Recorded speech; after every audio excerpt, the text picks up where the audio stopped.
Bonjour à tous. Alors maintenant, je vais vous montrer comment on va lancer une campagne Google Ads d'une manière très simple. Donc là, je suis dans mon tableau de bord. Donc je suis sur un compte de test. Alors la première chose qu'on a vu tout à l'heure, c'était comment, grâce à l'outil de planification de mots-clés ici, on a essayé de chercher les mots-clés. On a trouvé les mots-clés qui nous intéressent. Donc du coup, j'ai copié ces mots-clés-là dans un document ici brillant. Donc voilà, j'ai tous les mots-clés qui m'intéressent. Qu'est-ce qu'il reste à faire? C'est cliquer ici, nouvelle campagne. Alors, ce qu'il va me proposer Google Ads, en fait, il va me demander si je veux faire la campagne avec ces objectifs-là. Il y a les objectifs de vente, donc la conversion. Il y a la recherche de prospects, il y a le trafic sur le site internet. Intérêt pour la marque et les produits. La notoriété ici.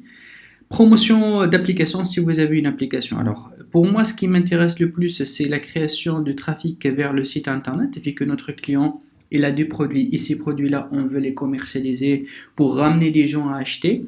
Je ne vais pas utiliser les ventes parce que je peux utiliser ça, mais je vais le laisser par rapport à des configurations de campagne un peu plus avancées. Alors, pour celle qui est la plus simple, moi, ce que je vous conseille, c'est de cliquer ici sur créer une campagne sans objectif spécifique. On va créer nous-mêmes notre objectif. Voilà, je clique ici. Donc, qu'est-ce qu'il va me proposer Google? Il me dit que vos pubs, vous voulez qu'ils s'affichent au niveau du moteur de recherche, ou bien au niveau du réseau display, ça veut dire les partenaires, les sites qui utilisent les Google AdSense, ça veut dire qui sont en collaboration avec le régime Google, ou bien shopping, ça le shopping on va faire toute une campagne spécialement pour ça, les vidéos sur YouTube, les applications mobiles, ça c'est comme si... je pense que ça vous arrive souvent d'être sur une application et hop, d'un certain moment, vous avez une pub qui s'affiche. Moi, je te conseille ça par rapport à mon client qui cherche à vendre son produit parce que d'habitude, les clics qui viennent à partir de l'application sont des clics par erreur, hein. Et là, le système Smart. En tout cas, nous, dans tous les différents types de campagnes, on va les voir après d'une manière très détaillée. Maintenant, ce que je suis en train de vous montrer, c'est comment lancer une campagne très facilement pour vendre un produit et pour faire du trafic à mon site. C'est pour ça que je vais choisir ici réseau de recherche. Alors, là, il me demande sélectionnez les résultats que vous souhaitez obtenir. Alors, ce que je cherche, c'est ramener des visites sur mon site internet. Et là, donc, je vais, voilà, bien évidemment, mettre le site internet. Voilà. Copier-coller. Ça, c'est le site de notre client. Le site du client, il est aussi bien accessible avec le HTTPS, donc tant mieux. Là, ce qu'on appelle Call to Action, les extensions, l'appel à faire des actions. Par rapport à faire des actions, il y a beaucoup d'actions, beaucoup de choses qu'on peut faire, les accroches, il y a pas mal de choses qu'on peut faire. Le plus simple, c'est celui-là, appel à faire des coups de fil. Et du coup, dans ma pub, je vais voir le numéro de téléphone toujours qui s'affiche. Et ce qui est intéressant, lorsque j'utilise le téléphone portable, ce numéro-là, il va s'afficher à ma côté droite. Et du coup, je peux tout de suite appeler sans composer le numéro. Il est très intéressant. Donc là, je vais, voilà, mettre le numéro de téléphone de mon client. Voilà. Toujours, j'ai un petit brillant ici que je note les informations. D'ailleurs, ils sont sur le site internet.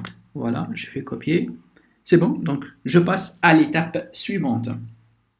Deuxième étape, je vais donner un nom à ma campagne. Ça, c'est très important. Alors, pour moi, toujours, je vous donne un conseil de, voilà, mettre le nom de votre client. Et là, moi, je fais S pour dire search, recherche, parce que parfois, je lance une campagne pour les résultats de recherche, d'autres sur des résultats sur YouTube. Ça dépend de campagne. Et puis, pour que je me rappelle, je mets un petit cycle comme ça et un petit syllabe, S pour dire search.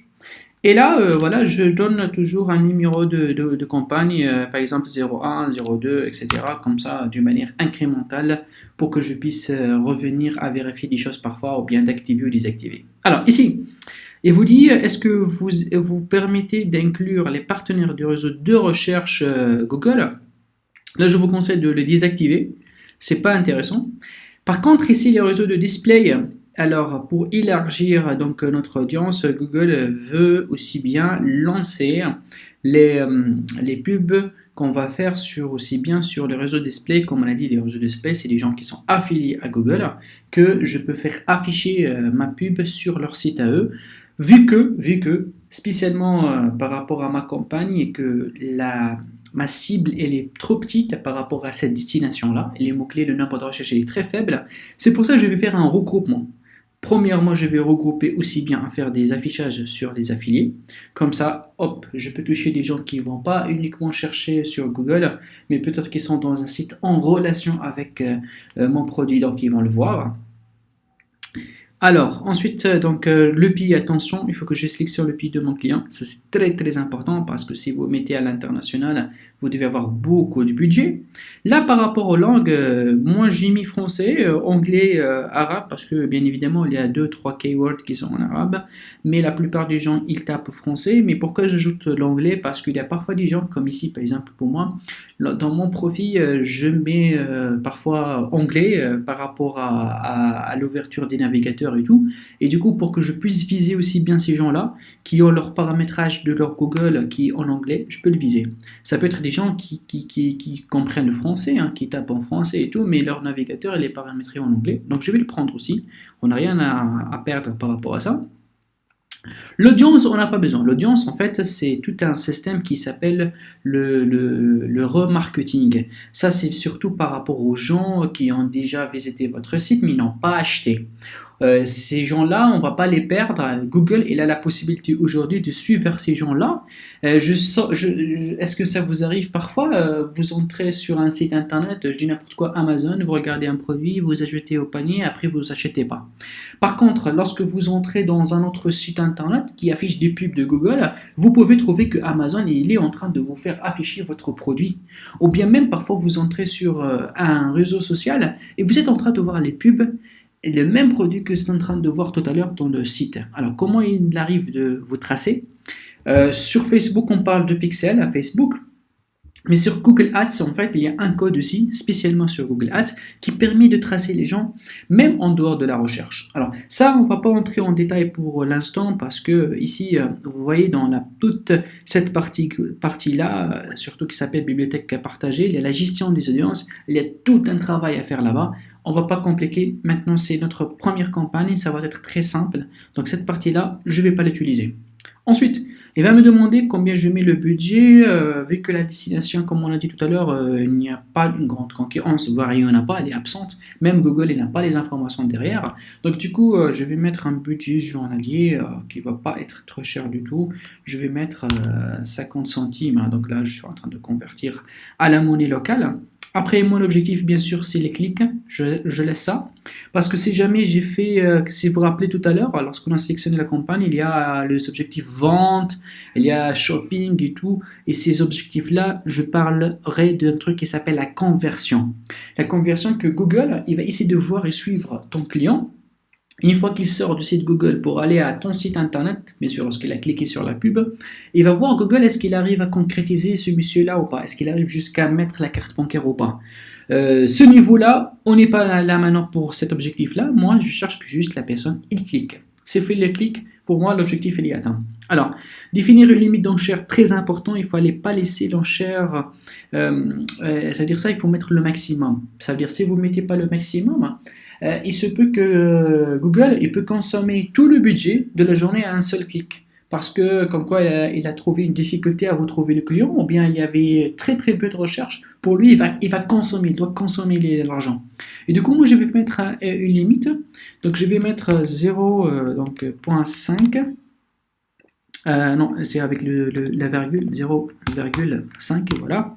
C'est un truc très très minime. Ça, c'est le coût maximum. Bon, on va monter un petit peu en fait. On va mettre 0,8. Allez. 0,8. Ça, c'est le maximum du clic. Voilà.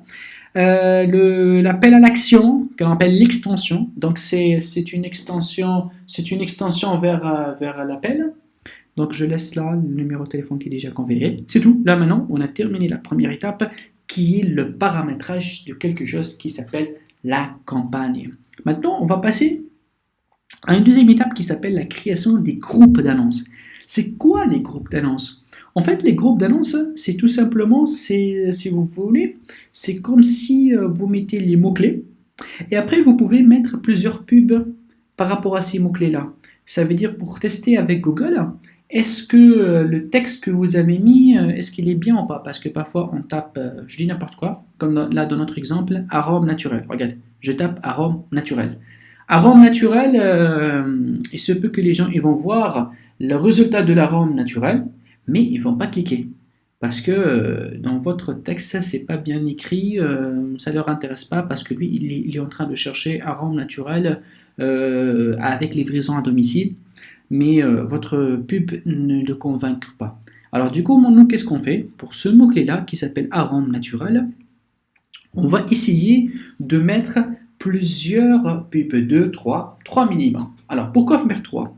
Pour qu'on laisse tourner la pub et après 48 heures ou plus, ou 72 heures, 3 jours c'est nickel, de voir est-ce que laquelle de ces pubs-là, ils ont incité le client à cliquer. Laquelle? Celle qui a ramené plus de clics, c'est elle que je laisse. Les autres, je vais les désactiver. C'est ce qu'on appelle en fait, ça s'appelle le test AB. Alors, pour regrouper les différentes annonces, on crée un groupe d'annonces. Et pourquoi parfois on peut mettre un ou deux, trois groupes d'annonces? Parce qu'il se peut que les mots-clés, en fait, ils ne sont pas de la même catégorie. Ça veut dire, imaginez dans votre site internet, vous vendez les arômes et vous vendez, vous avez voilà une boutique, donc vous vendez les arômes et vous vendez les gâteaux d'anniversaire. Donc les deux, ce sont deux produits complètement différents. Et du coup, si quelqu'un tape gâteau anniversaire, il va trouver que vous êtes en train de vendre les arômes, il n'est pas très intéressé. Du coup, on les fait dans deux groupes différents avec des pubs différentes. Pour moi, lorsque j'ai regardé mes statistiques, j'ai vu que la niche est très très petite et en plus de ça, il n'y a pas beaucoup de concurrence. Et qu'est-ce que alors j'ai fait? Les trois produits de notre client. Normalement, ça doit être ça doit être trois groupes différents, hein, pâte, arôme en pâte, colorant et arôme liquide. Normalement, ça doit être trois groupes différents. Ça, si je vais faire ma pub pour une destination qui a beaucoup de recherche.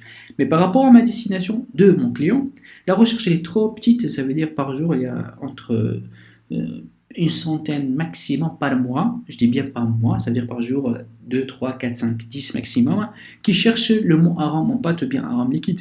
Donc du coup, moi, je vais regrouper tous ces groupes-là, toutes ces catégories-là, à uniquement une seule catégorie et pour faire un seul groupe d'annonces.